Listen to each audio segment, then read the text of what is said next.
ચાલો આજે કુકરની 2 સીટીમાં જ તૈયાર કરીએ રેસ્ટોરન્ટ સ્ટાઇલ હૈદરાબાદી બિરયાની। કુકરમાં બનાવેલી હોવા છતાં પણ આ બિરયાની એકદમ છૂટી છૂટી રહેશે અને સ્વાદમાં તો રેસ્ટોરન્ટ કરતાં પણ વધારે ટેસ્ટી બને છે જો આ રીતે બનાવશો તો તેના માટે મેં અહીંયા 1 કપ દાવતના આખા બાસમતી રાઈસ લીધા છે। આખા અને પોણિયા એમ 2 આવે તો આ બાસમતી રાઈસ આખા છે। હવે જો કુકરમાં બિરયાની બનાવવી હોય તો જૂના જ રાઈસ વાપરવાના। જૂના હશે તો જ બિરયાનીનો દાણો એકદમ ખીલેલો છૂટો છૂટો બનશે, નહીતર બિરયાની ચીકણી બનશે। તો જો તમે આ રાઈસમાંથી બિરયાની બનાવવાના હોય તો 1 કપ માટે 3 કપ પાણી જોઈશે। તો મેં અહીંયા અત્યારે 2 કપ પાણી નાખીને ચોખાને 1 કલાક માટે પલાળી દીધા છે। બીજું 1 કપ પાણી આપણે આગળ પાલકની પ્યોરી બનાવવા માટે ઉપયોગમાં લઈશું। તો પાલકની પ્યોરી માટે મેં અહીંયા 1 કપ પાલકને 5 મિનિટ માટે ગરમ પાણીમાં બ્લાન્ચ કરી લીધી છે। બ્લાન્ચ કર્યા વગર ડાયરેક્ટ પાલક પીસીને પણ તમે ઉપયોગમાં લઈ શકો, પણ બ્લાન્ચ કરેલી પાલકથી બિરયાનીનો કલર એકદમ સરસ ગ્રીન આવે છે। અને હવે પાલકની સાથે અડધો કપ કોથમીર અને 1 કપ ફ્રીજનું ઠંડુ પાણી નાખીને મેં પ્યોરી તૈયાર કરી લીધી છે। પાલક અને કોથમીરની પ્યોરીમાં ફુદીનો એડ કરવો હોય તો તે પણ કરી શકાય, પણ મારા ઘરમાં ફુદીનાનો ટેસ્ટ નથી ભાવતો એટલે મેં નથી લીધો। ચોખા પલાળ્યા તેને 1 કલાક થઈ ગઈ છે। તો હવે બિરયાની બનાવવાનું સ્ટાર્ટ કરીએ। તો તેના માટે 3 થી 4 ટેબલ સ્પૂન જેટલું તેલ ગરમ કરવાનું। હવે ગરમ તેલમાં એડ કરવાના છે એકદમ પતલા પતલા કટ કરેલા 2 નંગ કાંદા। કાંદા ન ખાતા હોય તો સ્કીપ કરી દેવાના।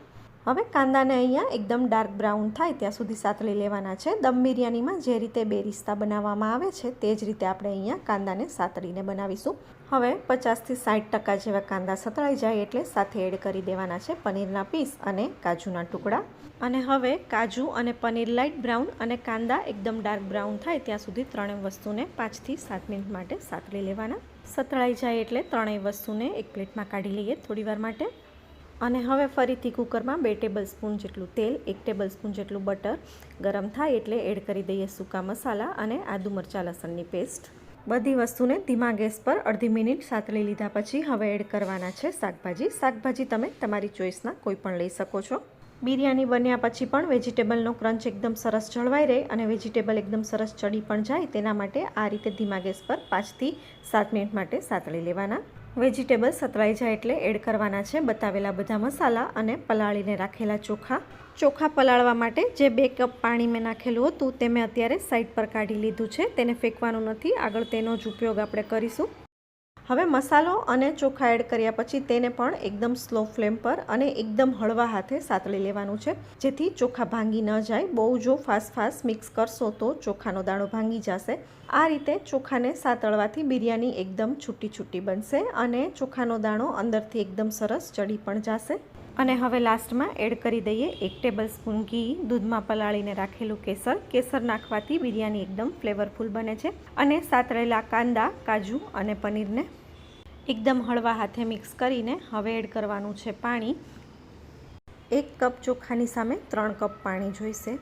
તો 1 કપ પાણી નાખીને આપણે જે પાલક અને કોથમીરની પ્યોરી બનાવીને રાખી હતી તે મેં એડ કરી દીધી અને બાકીના 2 કપ પાણી ચોખાને પલાળીને જે પાણી સાઈડ પર કાઢી લીધેલું હતું તે જ પાણી મેં અહીંયા એડ કરી દીધું છે। એ રીતે ટોટલ 3 કપ પાણી મેં એડ કર્યું। મારે અહીંયા બિરયાની થોડી લચકા પડતી બનાવવી છે એટલે મેં 1 કપ ચોખાની સામે 3 કપ પાણી લીધું, પણ જો તમારે એકદમ છૂટા છૂટા દાણાવાળી બનાવવી હોય તો 2.5 કપ પાણી લેવાનું। હવે મેં અહીંયા 3 સીટીમાં બિરયાની એકદમ સરસ તૈયાર કરી લીધી છે, પણ જો તમે એકદમ છૂટી છૂટી બિરયાની બનાવવાના હોય તો 2 જ સીટી કરવાની। કોથમીરથી ગાર્નિશ કરી દઈએ અને હવે બિરયાની સાથે ખાવા માટે રાયતું બનાવી લઈએ। તો રાયતા માટે મેં અહીંયા એકદમ બારીક કટ કરેલા કાંદા, ટમેટાં અને ગાજર લીધા છે। તમારે જે કાંઈ પણ નાખવું હોય તે તમે નાખી શકો, બુંદીનું રાયતું પણ બનાવી શકો। અને મસાલા માટે શેકીને પીસીને રાખેલું જીરું, મીઠું, સંચળ અને સાથે થોડી કોથમીર એડ કરી દઈએ।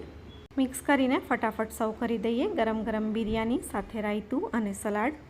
તો હોટલમાંથી પાર્સલ મંગાવવાની બદલે એક વખત ઘરે આ રીતે ટ્રાય કરો, મારી ગેરંટી છે હોટલ કરતાં પણ વધારે ટેસ્ટી બનશે। અને જો વિડીયો જોયા પછી રેસીપી ગમી હોય તો લાઇક શેર કરીને ચેનલને સબસ્ક્રાઈબ કરવાનું ભૂલતા નહીં। તો ફરી મળીશું એક નવી રેસીપી સાથે, ત્યાં સુધી આવજો।